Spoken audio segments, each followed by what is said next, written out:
안녕하세요, 여러분. 반갑습니다. 생물엔 박기웅입니다.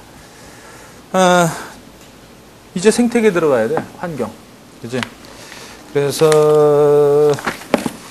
생태계를 들어가긴 들어가야 되는데, 사실 지난 시간에 그 유전 쪽에, 유전 돌연변이 그쪽에 이제 좀 문제를 좀 못 풀어가지고 좀 안타까워가지고 아쉬워가지고 몇 개의 좀 문제를 좀 풀어볼게요. 풀어볼 테니까 빨리빨리 그래야지 생태계 나가니까. 생태계는 좀 쉽잖아 좀. 자, 114페이지에 1번 같은 경우는 이제 금방 나오지. 증후군 빼고 증이니까 1번이지. 핵형무소를 알 수 없는 유전자 돌연변이는 알비노 증이야. 그치? 그 다음에 뭐 2번도 여러분들 뭐 보면은 알 수 있는 뭐 유전자 돌연변이니까 그 금방 찾을 수 있는 거고. 이건 뭐 싱겁다 문제가. 그치? 싱거우니까 좀 어려운 걸 좀 풀어볼까? 어려운 거 뭐가 있을 것 같아? 쭉쭉 찾아봐. 5번 봐볼까? 5번? 118페이지 5번 봐봐. 118페이지 5번 보면은 가 그림을 보면은 X염색체가 상동염색체가 분리가 안 됐네. 그지? 상동염색체가 양쪽으로 딱 떨어져서 하나 가야 되는데 이쪽으로 왔어. 니네들 볼 때 A 쪽으로 왔단 말이야. 그지? 그러니까 1분열 비분리야. 1분열. 그럼 난자 만들어질 때 1분열은 어디서 일어나? 난소의 여포. 즉 난소 안에서 1분열을 마치고 나온다고 그랬지. 그지? 그리고 나서 수정 이후에 배란된 다음에 수정하고 나서 2분열이 일어난다고 그랬잖아. 기억나? 따라서 배란전이 일어난다. 맞고. 니은 A하고 C. A는 X염색체가 2개 있는 거야. X염색체가 2개 있는 게 A고, 그 다음에 C는 X염색체가 있는 거니까, 47개짜리, EN=47이 태어나는데, 트리플 X, 초여성 증후군이 태어나네. 맞고, 디귿. A와 D가, A여, D여! 하고 수정하면, 클라인펠터 증후군인 아이가 태어난다. 당연하지. XX하고 Y가 만나는 거니까. 오케이. 이것도 맞습니다. 리얼. B와 C가 수정하면 B는 제로야. 성염색체 없어. B는 제로고, C는 X니까 X0. 즉, EN=45. EN=45. 알겠지? 성염색체 수에 이상이 있는 아이가 태어난다. 그럼 뭐 맞는 거네. B하고 C가 수정하면 B가 X염색체가 없는 제로가 되는 것이고, 그 다음에 C는 X가 되면은 X하고 제로, 성염색체 수에 이상이 있는 아이가 태어난다. 맞는 내용인데? 성염색체 수, 이거 X0가 뭐야? 터너 증후군. 그지? 터너 증후군. 원래 성염색체 수가 2개여야 되는데 하나지, 하나. 그지? 예, 그런데 속지 말라 말이야. 그림에서 모양의 A하고 B하고 모양이 다르잖아. A하고 B하고 모양이 다르다는 얘기는 뭐야? 이게 A고 나머지 이게 B라는 얘기지.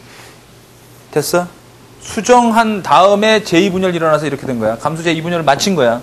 그럼 요건 뭐야? 난세포가 되는 거고, 요건 제2극체가 되는 거야. 제2극체하고 정자하고 무슨 수정을 해? 말도 안 되는 소리야. 그러니까 이런 게 함정인 거야. 알겠지? 그림 잘 봐야 돼. 조심해. 좋습니다. 그래서 이거 같지만 틀린 거다. 라는 거. 알겠지? 그 다음에는 핵형 분석하는 거 나오고, 좀 어려운 문제 좀 풀어보고 한 문제만 더 풀어보고 생태계 들어가자. 최고난이도 보자. 최고난도 문제. 어디냐면 128페이지. 오케이. 128페이지. 이번에 보면은 헌팅턴 무도병은 신경계 퇴행성 질환 어쩌고저쩌고 나오는데, 자, 이 유전 질환이 결국은 남녀 비율이라는 게 언급이 안 돼 있어. 남녀 비율이 언급이 안 돼 있다는 얘기는 남녀 비율 같다는 얘기야. same. 남녀 비율이 같다는 얘기는 상염색체한 유전이야. 성염색체한 유전이 아니라. 그 다음에 헌팅턴 무도병 환자면, 즉 헌팅턴 무도병 환자가 꼭 있어야지만이 자손에게 헌팅턴 무도병이 나온다는 얘기야. 오케이? 그렇다는 얘기는 우성으로 유전된다는 얘기야. 우성. 그러니까 만약 열성이면은 정상사에서 헌팅턴 무도병이 나올 수 있는 거 아니야. 근데 그렇게 안 되고 꼭 한 명이라도 헌팅턴 무도병이 있어야지. 헌팅턴 무도병이 있어야지만이 헌팅턴 무도병이 나온다는 얘기는 우성 유전한다는 얘기야. 그래서 상염색체에 의한 우성 유전이 되는 거야. 우성 상염색체에 의한 유전. 됐지? 그다음 부모 중 어느 한쪽이 환자일 경우 예를 들어볼까? 우성이니까 라제이 스몰에서 얘가 헌팅턴 무도병 얘가 정상이라고 하면은 부모 중 어느 한쪽이 환자일 경우 자손의 2분의 1 정도가 이 증상을 나타낸다. 부모 중 한 사람이 헌팅턴 무도병이면은 나머지는 정상이라는 얘기니까 정상인 경우는 이제 스몰 A가 되고 이 경우 만약 헌팅턴 무도병이 이형접합이면은 이렇게 라제이 스몰 A하고 스몰 A가 1대1 나오겠지. 그지? 그래서 2분의 1 정도 나타내고 태아식의 핵형 분석으로는 미리 병의 가능성을 알을 수 이거 헌팅턴 무도병은 아까 배웠지.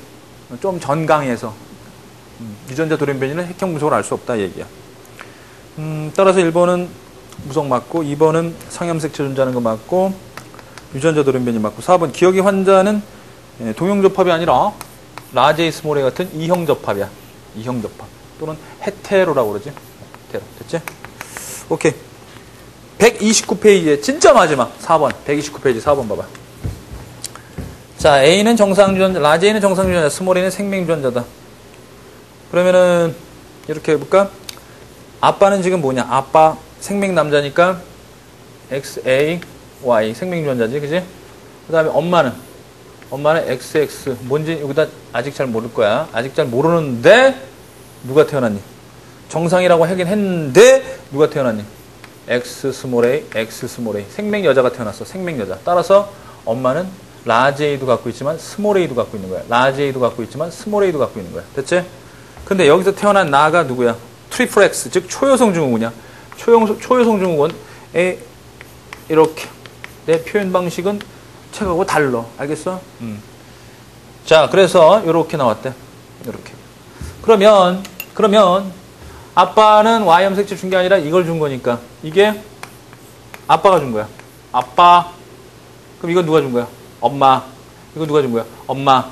엄마가 줄 때 몇 분열 비분리야?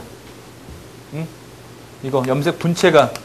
염색 분체. 즉 이렇게 돼 있을 때 여기가 라제이 스몰 A니까 1분열은 제대로 됐고 얘가 1로 간 거지. 그러니까 2분열이 비분리가 된 거야. 2분열이 비분리가 된 거야. 알겠지? 기억. 가는 반드시 생명유전자를 갖고 있다. 당연하지. 스몰 A 반드시 있어야 돼. 그 다음에 니은 나는 가로부터 정상유전자를 물려받았다. 가로부터 그렇지. 요거 스몰 X 스몰 A는 아빠한테서 온 거야. 생명인 아빠한테서. 이거 나는 어머니인 가로부터 XM색체 2개 물려받았다. 자, 몇 분열 비분리? 2분열 비분리. 오케이? 따라서 2분열 비분리니까 배란 이후에 비분리가 일어나는 거야. 배란에서 수정 이후에. 됐지? 오케이, 이제는 미련 떨고 유전에 대한 미련 떨고. 알겠지? 니네들이 내신을 보든 수능을 보든 논구수를 보든 간에 이제는 여기서 이제 유전에 대한 미련을 버리라. 만약에 수능을 본다면 문제를 더 풀면서 개념을 다져나가는 방향으로 가고, 그 다음에 뭐 농구수를 본다면 이거 가지고는 좀 약해. 지금 생물 1 하이탑이 생물 2보다는 좀 약해. 알겠지? 그래서 생물 2는 상당히 심화된 내용들이 많이 있는 게 사실인데 생물 1 자체가 사람 위주로 되어 있기 때문에 그다지 그렇게 크게 심화된 내용들은 없어. 오케이? 그래서 여기 있는 문제들 그냥 좀 풀어봐 주시면 될 것 같고, 뭐 내신이야 학교 선생님이 가르쳐주는 거 열심히 보면 되는 겁니다. 아시겠죠? 자, 이제 생태계로 들어가서 우리들의 교재로는 몇 페이지 있느냐 하면 136페이지가 된다. 136페이지. 생태계의 평형에 대해서 좀 얘기를 해보자. 이 부분은 굉장히 쉬운 거니까 우리들의 교재를 가지고 그냥 한번 쭉 읽어나가는 방향으로 하자. 일단은 보통 이렇게 우리가 언급을 해. 생물과 환경. 자, 생물과 환경. 지금까지 우리만 생각했지. 생물만 생각했지. 실제로 이것만 배우는 게 생물이 아니라 이것도 배우는 게 환경도 배우는 게 우리 생물학에서 다루는 내용입니다. 생물학에서 다루는 내용. 그래서 이 생물 부분을 우리는 분집이라는 표현을 쓰고 환경은 이제 무기 환경. 이 생물체를 둘러싼 주변 환경을 얘기해. 됐지? 분집과 무기 환경. 됐지? 그래서 물질은 이 사이에서 계속 순환해. 물질은 순환하고 그 다음에 에너지는 에너지는 들어가서 사라집니다. 들어가서 한쪽 방향으로 흐르기만 해. 생물체에서 환경으로 사라지기만 해. 에너지는 비순환. 됐지? 흐르기만 해. 에너지는 비순환. 흐르기만 하고 물질은 끊임없이 순환한다. 그러면 이 환경 속에 있는 무기 환경으로부터 생물체가 에너지, 물질을 딱 들어오게 하는 거 뭐니? 누가 하는 거니? 그렇지. 생산자가 하는 역할이지. 생산자. 식물이 무기 환경에 있는 물이나 CO2 가지고 또 빛도 있지. 광합성을 해서 생물체 내로 들어오게 하는 거야. 맞아? 그러면 생물이 죽었어. 생물이 죽으면 다시 자연으로 돌려야 돼. 무기 환경 자연으로 돌려야 돼. 이때 유기물을 분해하는 놈이 분해자가 되겠지. 됐지? 생산자는 유기물을 생산하고 유기물을 분해하고 그래서 물질은 이렇게 순환하게 된다. 라는 얘기야. 알겠지? 오케이. 자, 이런 시스템이 바로 생태계입니다. 이런 시스템. 에코시스템이라고 그래. 자, 생태계의 구성요소 좀 봐봐. 생태계의 구성요소. 생물요소하고 비생물요소. 지금 여기서 나눠주면 이거죠. 뭐, 이거지. 얘가 지금 생물요소고, 그 다음에 얘는 비생물요소잖아. 그럼 생물 군집의 3요소는 뭐 있어? 지금 언급했던 생산자도 있고, 또 하나 있어. 뭐야? 소비자도 있고, 그 다음에 분해자도 있다. 알겠지? 이 얘기야. 자, 따라서 생산자는 뭐냐 하면은 빛에너지를 이용해서 유기물을 생산하는 놈이다. 자, 이 유기물을 생산하는 이 생산자를 우리는 독립영양생명체라고 해요. 독립영양생명체. 그 다음에 나머지 얘네 둘은 반드시 얘가 만든 유기물을 섭취해야 되는 거니까 결국 얘네들은 종속영양생명체라고 해요. 종속영양. 뭐 독립은 그거야. 독립적으로 혼자 있어도 살 수 있어. 광합성 해가지고 혼자 유기물 만들어서 포당 만들어서 살 수 있고, 그 다음에 종속은 뭐냐? 종속은 바로 남이 만든 유기물을 섭취해서 살아간다는 얘기야. 알겠지? 남이 만든 유기물을 섭취해서 살아간다는 얘기야. 자, 그 다음에는 뭐 생산자, 소비자, 분해자 뭐 이런 것들이 있는데, 바다에는 생산자가 뭐냐면 식물성 플랑크톤을 얘기하고, 그 다음에 소비자는 1차, 2차, 3차 뭐 이런 게 나누게 되고, 그 다음에 분해자는 세균이나 곰팡이를 의미한다. 호기성 세균이 있고, 뭐 세균은 또 호기성 세균이 있고, 그 다음에 또 혐기성 세균이 있지. 그래서 호기성은 산소를 가지고 분해한다. 산소를 가지고 분해하기 때문에 뭐 CO2나 H2O 이런 것들이 나오는데, 혐기성 세균은 산소 없이 분해하기 때문에 질소나 황 이런 화합물들이 나와서 냄새가 좀 극심해. 그래서 악취도 풍기고 막 그래. 그러니까 썩는다라는 건 보통 이제 혐기성 세균이 확실하게 썩게 해주는 거지, 그지? 얘네들이 바로 세균이야. 산소 있을 때 호기성 세균, 산소 없으면 혐기성 세균이 번식해서 분해한다라는 거 잊지 말어. 혐기성 세균이 있다라는 거. 그 다음에 이제 3번 봐봐. 생태계 구성 요소 간의 관계. 요거는 환경이 나에게 작용을 한단 말이야. 그치? 우리는 생물은 이 환경의 일부이기 때문에 환경이 우리에게 작용을 하고 내가 환경에게 반항을 하는 걸 반작용이라고 그래. 그 다음에 내가 다른 생명체랑 이렇게 상호관계를 이렇게 맺는 걸 상호작용이라고 그래. 자, 그래서 다른 생명체를 불러가지고 한번 상호작용을 맺는 걸 보여줄게. 다른 생명체 나와주십시오.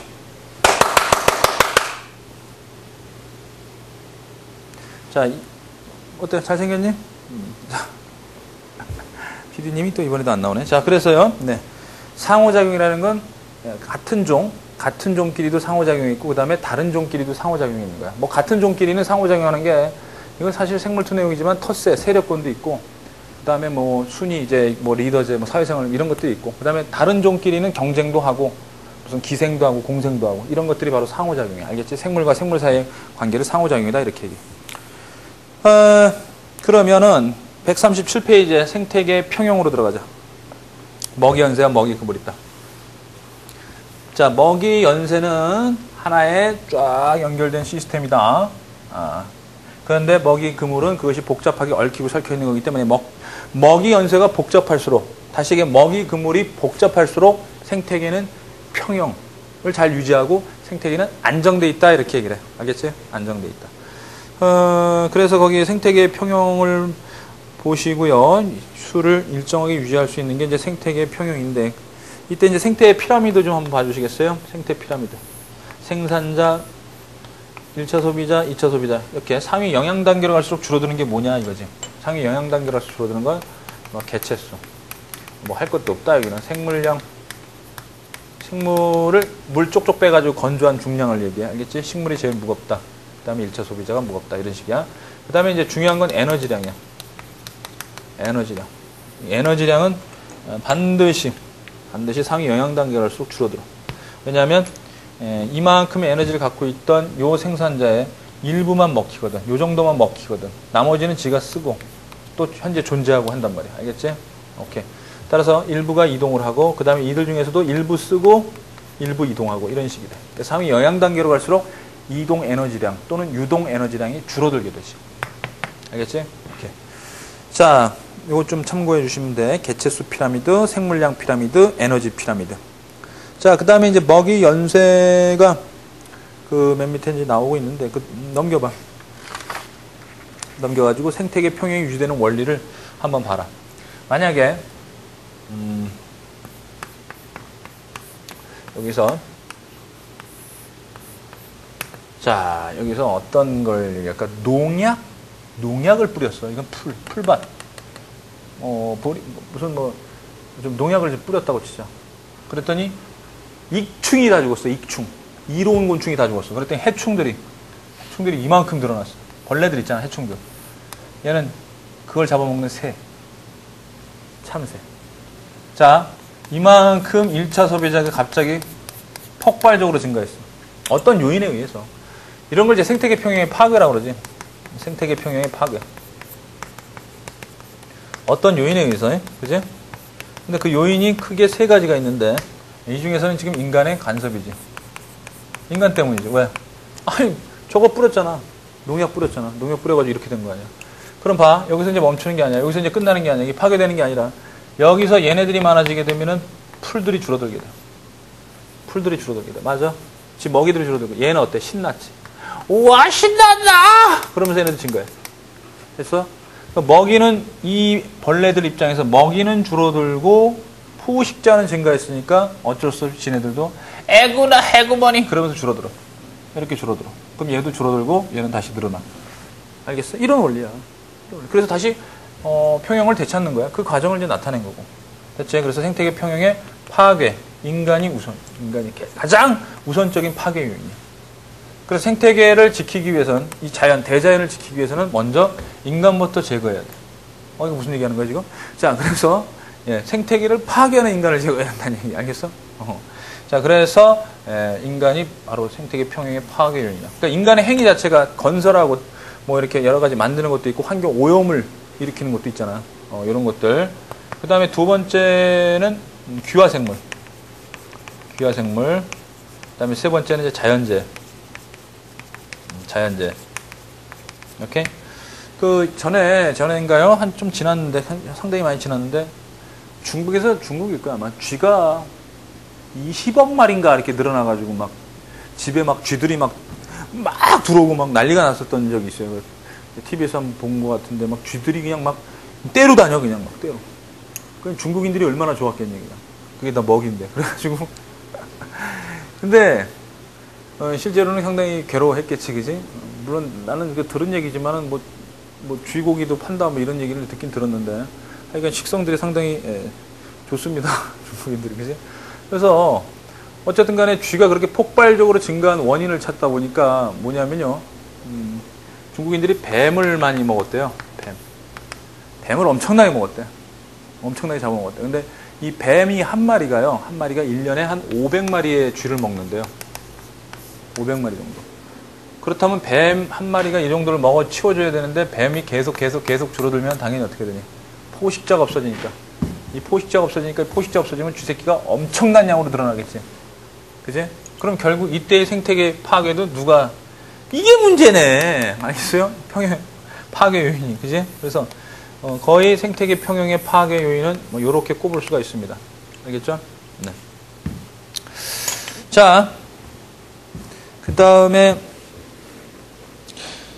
138페이지에 그 눈신토끼와 스라소니의 개체 수위지 있지. 눈신토끼와 스라소니. 눈 위를 걸을 수 있는 신발을 신은 토끼. 줄임말로 눈신토끼. 알겠지? 자, 이 눈신토끼하고 스라소니. 수십 년을 주기로 해서 걔네들의 증감. 이렇게 봤더니 증감. 이렇게 되네. 그러면 누가 눈신토끼야? 얘가 눈신토끼고 얘는 스라손이야. 그지? 피식자가 증가하니까 포식자가 따라서 증가하고, 그 다음에 먹이가 줄어드니까 당연히 포식자가 줄어들고, 뭐 이런 식이 되는 거야. 그래서 정점이 약간 차이가 나. 알겠지? 그 그래프를 살짝 읽어봐야 돼. 어떤 게 눈신토끼고 어떤 게 스라손인지. 오케이? 그래서 그래프 보고 포식자, 피식자 찾을 수 있어야 된다. 알겠지? 그래프 보고 포식자와 피식자 찾을 수 있어야 돼. 자, 이렇게 해서 생태계 평형이 유지되는데, 만약에 여기서 눈신토끼를 보호하려고 스라소니를 죽이면 어떻게 되겠니? 스라소니. 또 인간의 사냥이야. 인간의 사냥. 스라소니가 만약에 줄어들었어. 엄청난 양이 줄어들면 어떻게 되겠니? 얘 눈신토끼가 엄청나게 계속 증가하면서 좋겠니? 아니지. 증가하다가 감소하지. 더 감소하지. 왜? 포식자가 없어지면 얘네들 개체수가 증가하니까 얘네들이 먹이가 부족하니까 서로 경쟁을 해가지고 더 줄어들 수 있는 거야. 그래서 가급적이면 사냥이라든가 이런 수렵 있죠? 이거 자체도 생태계 평형을 파괴할 수 있습니다. 자연에 그대로 냅두면 돼. 자연에 그대로 냅두면 돼. 그 중에 대표적인 게 뭐냐면 황소개구리 들어왔을 때. 우리나라의 황소개구리가 1970년대에 단백질 공급하려고 이제 들여와가지고 이제 고깃집에서 막 이렇게 황소개구리 팔았는데 안 먹고 이제 버리게 됐지. 이제 안 팔려가지고 버리게 됐더니 우리 뭐 산과 들, 그다음에 하천 이걸 다 접수했어. 얘네들이 접수해가지고 막 난리가 났었어. 얘 잡아 족치려고 해가지고 막 1990년대에 그냥 황소개구리 뭐 시식회도 열고 막 그랬었는데 결국은 인간의 힘으로 얘네들을 잡을 수는 없었어요. 예? 인간의 힘으로 잡을 수는 없었어요. 그때 매스컴에서 그냥 황소개구리가 정력이 좋다 이게 한마디만 흘렸어도 우리나라 아저씨들이 득달같이 달려가가지고 먹지 않았을까 싶습니다. 여튼간에 글쎄요, 일반적인 아저씨들이 아니고 그냥 보편적인 아저씨 말고요, 특수한 아저씨들이 있습니다. 그렇게 몸에 좋은 걸 밝히는 아저씨들이 있는데 그게 노화의 이제 증거인 것 같습니다. 옛날에 제가 이제 제 친구의 이제 직장 상사랑 등산을 갔을 때 제 친구가 이제 프렌이 얘기해 주는 건데 등산을 갔는데 가다가 보니까 이제 개울이 있잖아. 개울 같은데 이제 보니까 개구리 알 같은 게 있더래요. 개구리 알. 이제 개구리 알이 있으니까 이제 이제 한 직장 후배가 야, 이 개구리 알이네 이거 정력이 좋은 건데 라고 소리 질렀더니 자기 상사인 부장이 야, 이거 좀 갖고 와봐. 일로 와. 갖고 와. 이랬다는 거야. 그리고 나서는 그거를 그냥 이거 정력이 좋은 거 맞아? 네, 그랬대. 그래? 그러면서 그냥 날걸로 그것도 그냥 들어가지고 그냥 입에다가 뭉굴떡 생기는 거야. 정말 날거 먹는 걸 좋아하는 것도 아저씨들 같아. 그래서 하여간 그러면서 등산을 하고 나서 그로부터 그 다음날 일요일날 등산대회 하고 그 다음날 월요일인데요. 월요일날부터 그 부장님이 보이지 않더래요. 한 일주일 동안 부장님이 보이지 않아가지고 알아봤더니 그게 이제 개구리 알이 아니라 두꺼비 알이었답니다. 그 독성분이 있어가지고 심하게 병원 다니면서 알았다라는 그런 얘기를 제가 프렌에게 좀 들었습니다. 어쨌든 간에 좀 그래요. 하여간 보신 문화에서 이제 몸에 좋다고 그러면 이제 가져가는데 그 당시에 황소개구리가 힘이 세게 만들어주는 게 아닌가 했으면 좋았을 텐데. 어쨌든 간에 황소개구리 잡는 운동도 하고요. 많이 먹자고도 했는데 결국 안 돼가지고 냅뒀더니 알아서 자연의 억제력이 있어요. 자연의 억제력. 이걸 이제 뭐 환경저항이다 뭐 이렇게도 얘기하고 그렇습니다. 환경저항이다 이렇게 얘기하는데 결국은 얘네들이 먹이 부족하고 공간 부족하고 근친교배를 해가지고 열성유전자 때문에 기형개구리 태어나고 결국 또 얘네들의 올챙이 있죠. 얘네들이 또 우리나라 새들의 먹이 또는 가물치, 메기, 토종물고기들의 먹이가 됨으로써 결국은 얘네들이 줄어들기 시작했습니다. 알겠죠? 이게 자연의 억제력이죠. 한마디로 얘기하면 황소개구리가 처음 들어와서 폭발적으로 증가했던 이유가 뭐냐면 무법자였어. 무법자. 즉 천적이 없었어. 즉 황소개구리를 먹는 포식자가 없었어. 아저씨가 되어줬어야 되는데 그것도 안 되고 그래가지고 계속 번식하다가 결국은 너무 개체수가 증가하니까 다시 생태계 평형으로 줄어들게 된 거야. 포식자도 생기게 된 거고. 알겠죠? 뭐 최근에는 붉은 귀 거북이라는 게 또 이제 생태계 평형을 파괴한다고 그러네. 붉은 귀 거북이 뭐 곤충, 풀 뭐 이런 것들 갉아먹고 막 이런 데는데 그게 이제 뭐 이렇게 방생해줘가지고 이렇게 물에다가 하기도 하고 관상용으로 갖고 있다가 버리고 막 이래가지고 굉장히 좀 많이 증가하고 있단다. 그 거북이는 또 먹기도 좀 불편하잖아. 껍데기 있어가지고, 그지? 그래서 그것도 이제 뭐 내버려 두면은 알아서 이제 지네들 수를 조절하겠지. 안 그러면 지네들이 죽으니까, 그지?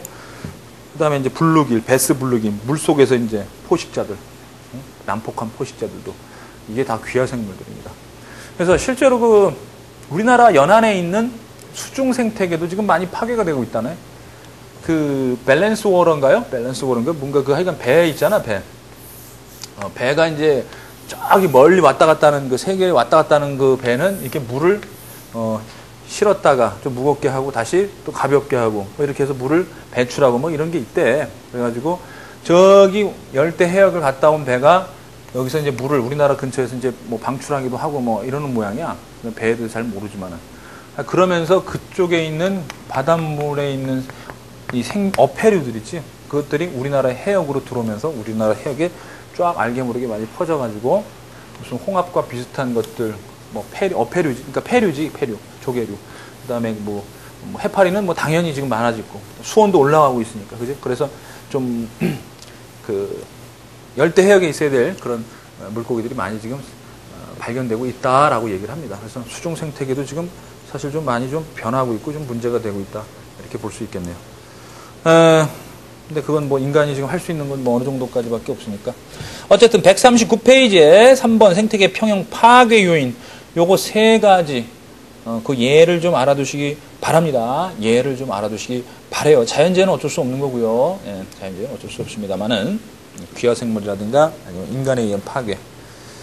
자, 이것들 좀 내용 읽어보시고. 그 다음에 카이바브 고원의 생태계 파괴는요, 인간이 사냥을 하다 보니까, 사슴을 뭐 하려고, 이쁜 사슴 뭐 하려고, 나쁜, 못난 그 늑대 죽여버렸더니 결국 사슴이 더 계속 증가한 게 아니라 더 줄어들어가지고 결국은 예, 생태계 평형이 1935년에 다시 찾아온 거거든. 생태계 평형이 1935년에 다시 찾아왔는데 그때 처음에 사슴의 숫자보다 더 줄어들고야 말았습니다. 아시겠습니까? 예, 그러면 문제 물어볼게. 사슴의 개체수가 초반에 이렇게 증가한 이유가 왜? 그렇지.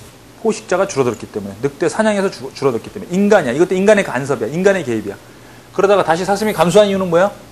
먹이가 부족했기 때문에. 알겠지? 오케이. 그거 알아도. 자, 오케이. 넘기자. 넘기면, 사실 여기는 문제가 좀 쉬워. 문제가 쉽기 때문에 그냥 한 문제만 풀고 다음 강으로 넘어가자. 144페이지에 3번 보자. 미국의 애리조나주에 있는 카이바브 고원에 약 4,000마리 사슴이 살고 있었는데 30년 동안 사슴을 보호하기 위해서 퓨마, 늑대 이런 애들을 죽였대.